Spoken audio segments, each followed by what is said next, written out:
Welcome to Squiggle Match Simulation. This is a development update on what I've actually been adding to the project over the last month. And the first thing you can probably see there is the camera movement. We now actually follow the ball around, so you get a nice close-up view of what's going on. You can actually zoom in more to get even closer. Nice little goal from McIntosh there, I think that was. Zoom right out. You can also pan around the entire grounds. You can slow the game down, so we'll go like half speed there, or speed it up to any of these settings here. As the Blues start to run away with that little bit here. Obviously, bits still to do in the realism stakes there. You can pause altogether, which is also a good way to get a debug view of somebody, see what they're actually up to. So as I look at Liam Jones here for the Blues, we can see where the ball is tracked to be. Actually, might let that go, and we can see the different forces acting on him, as well as what he's actually attempting to do at any particular moment. So we'll go back to 2 times normal speed, which is a handy way to watch a game so it doesn't take too long. We can check the stats, which are updating in real time here. So got a goal from McIntosh before, one from Wiedering, spread around there.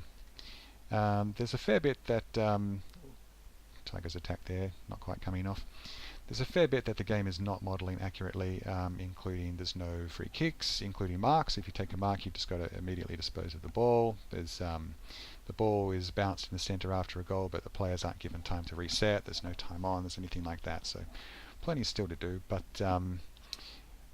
yes, that's where we're at the moment. So if we look at those stats again, we can see there's a goal to Ellis, goal to McIntosh. These are not sort of the main goal kickers you would normally assume for Richmond, for example. And the reason for that is because nobody has been placed in an assigned position yet. So if I look at positions down here, I've actually still got them all on the interchange bench, which is being ignored. But if we autofill there and we start to place players in more realistic positions, then we will probably get a better sort of outcome here. So we'll just drag a few players around, and that all looks reasonable. Martin in the middle, and Curvis the ruck. Cochin is got to be in the centre there. Townsend should probably be up there. Maybe we'll go slightly defensive. So we've assigned our players here. Now you notice they don't all immediately leave whatever they're doing and go running into the new position straight away, ignoring the ball or anything like that, because that would be ridiculous. For example, Ellis, who we recently told to move into half back from wherever he was up forward, he's doing this adopt position here. This is a list of his competing intentions. So I'll talk about this a bit more in a different video, but basically the players are deciding between a bunch of competing intentions at any one time, and they're not just choosing one and going with it, they're actually juggling them and assigning them different weights. So 31% rest means that Ellis is not attempting to move at 100% effort, because if he did that all the time, if he sprinted everywhere, he would become fatigued very quickly. But he is attempting to move into his adopted position, which is, or he's trying to adopt his position, which is halfback. So he's doing that, he's moving off at a reasonable pace. So what this means is that the players will attempt to move into their assigned positions with some intelligence. They won't do it at the exclusion of doing something much more intelligent, like getting the ball there and passing it forward. But given time, they will move into those spots. And we can see now our backline is starting to look a bit more reasonable. We've got Rance, we've got Asprey, we've got Grimes in the backline. Someone really needs to go and stand on Cruiser, but yeah, and our forward line is Riewoldt, Castagna, Lambert, Martin's up there, Edwards, so it's looking a bit more reasonable. And let's say we wanted to really go crazy here and start playing very defensively.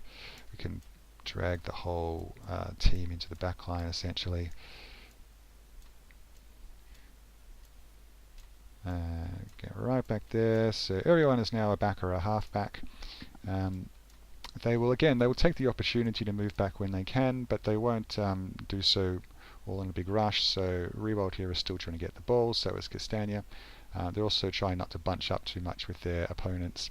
But you can see, especially if we speed up the action a little bit, there's now quite a few Richmond players hanging out the back. There's a few free backmen for the Blues as well, because we've given them that those positions that are very defensive. Oops, and we'll just slow that down to something a bit more reasonable. Nevertheless, the Blues managed to squeeze one through there. So, yeah, that's where we're at the moment. There's still a ton to do in this thing. All the players have the same attributes at the moment. For example, so Nankervis is exactly the same agility rating as Edwards, and they can all kick the same distance and all that sort of thing. So, yeah, there's still a ton to do, but this is how it looks at the moment.